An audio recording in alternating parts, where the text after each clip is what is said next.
never mind watching what played out in national elections. If we just watched what played out in the last 10 minutes, here is exactly the conversation we need to be having. And people are afraid to go there because it feels like you're losing face, or you are unsafe, or somebody's going to weaponize what you say. I mean, there's so many reasons, like you feel like you're walking on eggshells when you have these conversations about privilege and about selling out and about whiteness. Now, that's one dimension of the conversation, but let me place it back into the sort of framework or narrative of a national dialogue. Let's use that broadly. It's really, really important. So I want to build on what everybody said here. It's going to be a very uncertain and rocky road for the next few years as we work stuff out, like any relationships that are fractured and trying to find each other. And these your constituencies is going to. I think it's going to be walking on a knife edge for. And with one eye on local government elections. Yes. Doing this. Yes. I mean, it almost feels impossible, but we do impossible things here. So the thing is to be really smart about it, which is to agree, and this is what I was saying at the beginning, but we can break this down into some practical examples, but agree and normalize the fight, but stay in the relationship. So force people to stay in it. And to have the fight about the right things first. So the interesting thing about national dialogues that we're learning is about sequence. So there are a number of fraught issues where, so we agree on the what are the problems, and what do we need to focus on, but how we solve those problems, there's, we feel very differently about it. Chris says investments, somebody else says the NHI, that's just going to be the reality of South Africa. And in the how, we need to prioritize issues that have enough energy and urgency for everyone, like the NHI. Everybody's talking about it. Let's just use that as an example. But that there are some visible wins that we can make if we find each other. So I'm just using that as a hypothesis. It might not be the NHI. It might be, I don't want to say BE because I don't think that's a good example. Everybody says that's something that we can talk about. I think something where you can show your constituencies that their needs have been met on both sides. And I think you can do that with the NHI, but it needs like a proper conversation for 6 months. So let's choose 2 or 3 things in sequence.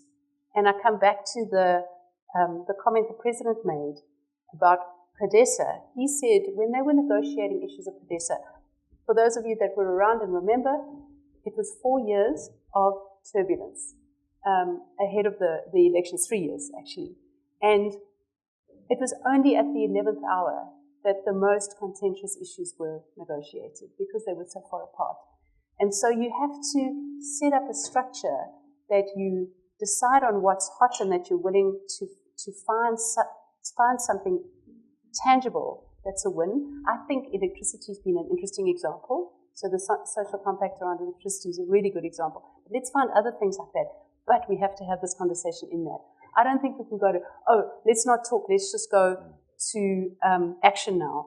Because there's so much under the surface that if somebody like me, a white, middle-class, privileged, English-speaking woman, talks about markets, it's going to have a meaning to people that are listening.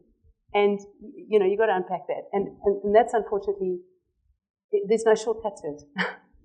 Now, if I could add to what we talk about the constituency, and I understand the issue is that each party, to hold their party together, has to actually speak to their constituency. But I think up until now, where there's been a hegemony, it's almost like elections are, KFC and T-shirt time, and then you don't see the politicians ever again, and they actually sort out their own issues independently of what's happened. And there's been a disconnect. And the disconnect is a 58% poll against 27 million registered voters, which is still a small subset of the potential people who are eligible to be registered. In other words, the people who voted are less than half the actual voting constituency, which is again not the full constituency of more than 60 million people in this country. So that's part of the thing, is how the political process has lost relevance to more than half of the potential electorate. We need to actually really recognize that, right, as such. So when we speak about a dialogue, that needs to be important. And I think if I could add to the stability thing, it's not that I want stability because I represent capital or something like that. Right. The CADESA part, there was instability, but there was a constructive instability where there was a proper dialogue going on. And I don't think anybody's afraid of that, right? It's when it becomes chaotic and unconstructive that can happen, where you then can start seeing policy flip-flops, right? Which will, I think, change. We have to still recognize that people look for stability and consistency, right? That you don't just jump from the fire to from the frying pan into the fire type of thing. That is not constructive. But I think you are correct. We need to find a way of engaging the full spectrum of political parties and enable people from outside. So this is not that the election becomes or that we shift back to a participative democracy rather than elections once every 5 years with KFC and T-shirts. Right, that has to actually shift, and that's when parties will become, or the political process becomes more. People don't appreciate that.